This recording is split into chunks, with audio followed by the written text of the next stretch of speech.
आज हम मालगुडी डेज की तीसरी कहानी पढ़ेंगे। डॉक्टर के शब्द, the doctors word. Doctor Raman के पास मरीज बीमारी के आखिरी दिनों में ही आते थे। वे अक्सर चिल्लाते, तुम एक दिन पहले क्यों नहीं आ सकते थे। इसका कारण भी साफ था, डॉक्टर की बड़ी फीस, और इससे भी ज्यादा महत्वपूर्ण बात यह कि कोई यह नहीं मानना चाहता था कि आखिरी समय आ गया है और डॉक्टर रमन के पास जाना चाहिए। आखिरी समय और डॉक्टर रमन जैसे एक दूसरे से मिलजुल गए थे, इस कारण वे उनसे डरने भी लगे थे। इस तरह जब यह महापुरुष मरीज के सामने प्रकट होते, तब इस पार या उस पार निर्णय तुरंत करना होता था। अब कोई हीला हवाली या चालबाजी काम नहीं आती थी। बहुत समय से डॉक्टरी करने के कारण उनमें एक तो स्पष्टवादिता भी आ गई थी। इस कारण उनकी राय की कद्र भी की जाती थी। अब वे राय देने वाले डॉक्टर मात्र न रहकर फैसला सुनाने वाले जज बन गए थे। उनके शब्दों पर मरीज की जिंदगी निर्भर रहने लगी थी। लेकिन डॉक्टर साहब इस सबसे परेशान नहीं होते थे। वे नहीं मानते थे कि मीठे शब्द बोलकर जिंदगी बचाई जा सकती है। वे नहीं सोचते थे कि झूठ बोलकर दिलासा देना उनका कर्तव्य है, जबकि प्रकृति कुछ ही घंटों में फैसला सुना देगी। लेकिन जब भी उन्हें उम्मीद की कोई जरा सी भी किरण नजर आती, तो वे कमर कसकर मैदान में उतर पड़ते, और चाहे जितने घंटे या दिन भी लग जाए, वे सब कुछ भूलकर मरीज को यमराज के पंजे से छुड़ा लाने का प्रयत्न करते। आज एक मरीज के सिरहाने खड़े उन्हें खुद को दिलासा देने वाले ऐसे लोगों की जरूरत महसूस हो रही थी, जो झूठ बोलकर भी उन्हें ढाढ़स बना सके।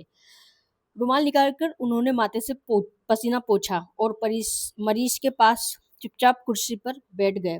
बिस्तर पर उनका जिगरी दोस्त गोपाल निढाल पड़ा था। उनकी दोस्ती 40 साल पुरानी थी, जो किंडरगार्टन स्कूल से शुरू हुई थी। अब परिवार और काम धंधे की बातों को लेकर उनका मिलना जुलना काफी कम हो गया, पर प्यार में कमी नहीं आई थी। इतवार के दिन शाम को अक्सर गोपाल उनके पास पहुंच जाता और अस्पताल के एक कोने में चुपचाप बैठा प्रतीक्षा करता रहता कि डॉक्टर साहब कब खाली होते। फिर दोनों साथ खाना खाते, फिल्म भी देखते और देश दुनिया की जमकर बातें करते।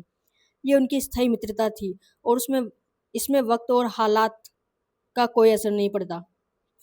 अपनी व्यस्तता के कारण डॉक्टर रमन ने इस बात पर ध्यान नहीं दिया कि गोपाल पिछले 3 महीने से उनसे मिलने नहीं आया। एक दिन सुबह जब मरीजों से भरे अस्पताल की एक बेंच पर उसके बेटे को इंतजार करते देखा, तब उन्हें याद आया। फिर भी वे 1 घंटे भर तक उससे बात करने का वक्त नहीं निकाल सके। इसके बाद जब वे ऑपरेशन रूम जाने के लिए उठे, तो उसके पास जाकर बोले, क्यों आए हो बेटा। लड़का झेपता हुआ धीरे से बोला, माँ ने भेजा है। बात क्या है। पापा बीमार है। आज ऑपरेशन करने का दिन था और 3 बजे तक वे फुर्सत नहीं पा सके। इसके बाद वे तुरंत लोलिस एक्सटेंशन में स्थित मित्र के घर चल पड़े। गोपाल बिस्तर पर पड़ा सो रहा था। डॉक्टर साहब उसके सिरहाने जा खड़े हुए और पत्नी से पूछा, यह कब से बीमार है। 1.5 महीना हो गया है डॉक्टर साहब। किसका इलाज चल रहा है। एक पड़ोसी डॉक्टर का। हर तीसरे दिन आते हैं और दवा देते हैं। नाम क्या है उसका। यह नाम उन्होंने कभी नहीं सुना था। बोले, इसे मैं नहीं जानता, लेकिन मुझे तो कुछ बताना था।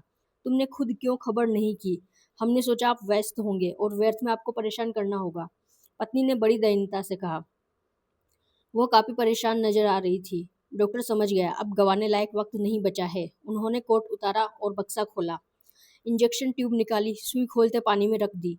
पत्नी उन्हें यह सब करते देखकर और भी परेशान होने लगी और सवाल पूछने लगी। अब सवाल मत करो, डॉक्टर ने जोर से कहा। उसने बच्चों पर नजर डाली, जो खोलते हुए पानी में सुई को उछलते देख रहे थे। वे बोले, बड़े लड़के को यहीं रहने दे, बाकी सबको किसी और कमरे में भेज दो। मरीज की बाह में इंजेक्शन लगाकर वे कुछ पर बैठ गए और घंटे भर उसे देखते रहे। मरीज शांत पड़ा था। डॉक्टर के चेहरे पर पसीना निकल आया और थकान से आंखें मुनने लगी। मरीज की पत्नी कोने में खड़ी चुपचाप सब देख रही थी। फिर धीरे से बोली, आपके लिए कॉफी बनाऊं। नहीं। हालांकि भूख से वे बेहाल हो उठे थे। उन्होंने दोपहर का खाना भी नहीं खाया था। थोड़ी देर बाद वे उठे और बोले, मैं बहुत जल्द लौट आऊंगा, इन्हें बिल्कुल मत छोड़ना। थैला उठाया और बाहर खड़ी कार में जा बैठे। 15 मिनट में वे वापस आ गए। साथ में एक नर्स और सहायक भी थे। पत्नी से बोले, मैं एक ऑपरेशन करूंगा। क्यों, क्या हुआ है। पत्नी ने घबराकर पूछा। बाद में बताऊंगा, अभी तुम लड़के को यहाँ छोड़ दो और पड़ोसी के घर चली जाओ, और जब तक मैं बुलाऊं नहीं वापस मत आना। पत्नी बेहोश होकर जमीन पर गिरने को हुई, लेकिन नर्स ने उसे संभाल लिया और बाहर जाने में मदद की।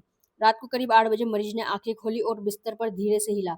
सहायक बहुत खुश हुआ और कहने लगा, अब ये जरूर ठीक हो जाएंगे। डॉक्टर ने भाव विहीन आंखों से उसे देखा और धीरे से कहा, इसे ठीक करने के लिए मैं कुछ भी करने को तैयार हूँ, लेकिन इसके दिल का क्या होगा। नाड़ी में तो सुधार हुआ है, ठीक है, लेकिन इस पर भरोसा नहीं किया जा सकता। ऐसे मामलों में शुरू में हल्का सुधार दिखाई देता है, लेकिन वह टिकता नहीं है। वह झूठा साबित होता है। फिर थोड़ी देर सोचते रहकर बोले, अगर नाड़ी सवेरे 8 बजे तक चलती है तो यह अगले 40 बरस तक चलती रहेगी, लेकिन मुझे शक है कि रात को 2 बजे के बाद भी यह इसी तरह चलती रहेगी। इसके बाद उन्होंने सहायक को वापस भेज दिया और मरीज के पास बैठ गए। 11 बजे के करीब मरीज ने फिर आंखें खोली और डॉक्टर की ओर देखकर मुस्कुराया। उसमें हल्का सुधार हुआ और उसने कुछ खाना भी खाया। घर भर में चैन और खुशी की लहर दौड़ गई। सब डॉक्टर के पास आ खड़े हुए और कृतज्ञता प्रकट करने लगे, लेकिन वे चुप बैठे, मरीज की ओर देखते रहे। लगता था वे किसी की बात नहीं सुन रहे। पत्नी पूछने लगी, अब ये खतरे से बाहर है? बिना सिर घुमाए उन्होंने कहा, इन्हें हर 40 मिनट बाद ग्लूकोज और ब्रांडी देती रहो, 2 चम्मच काफी होगी। पत्नी रसोई घर में चली गई। वह बेचैन हो रही थी। वो चाहती थी कि जो भी सच्चाई हो, अच्छी या बुरी, उसे पता चल जाए। डॉक्टर साहब कुछ स्पष्ट क्यों नहीं बता रहे? दुविधा उसके लिए असह्य होती जा रही थी।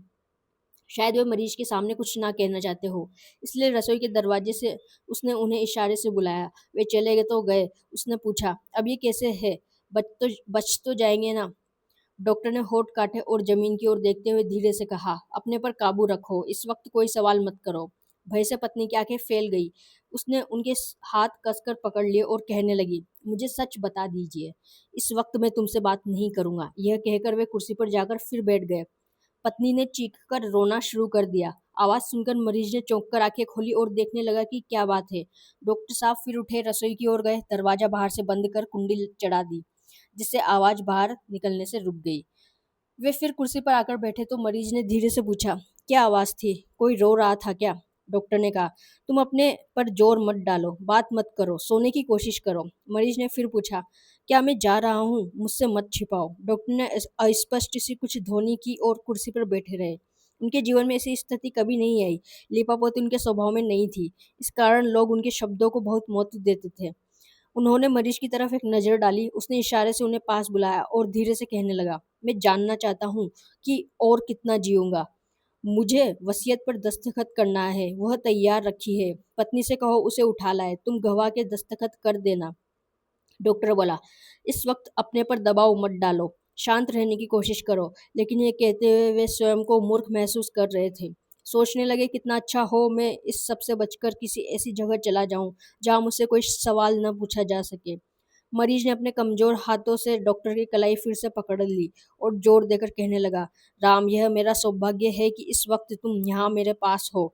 मैं तुम्हारे शब्दों पर विश्वास कर सकता हूँ। मैं जायदाद का मामला सुलझा कर जाना चाहता हूँ, नहीं तो मेरे बाद पत्नी और बच्चों को बड़ी परेशानियों का सामना करना पड़ेगा। तुम्हें सुब्बिया और उससे लोगों की जानकारी है। वक्त रहते मुझे दस्तखत कर लेने दो। बताओ।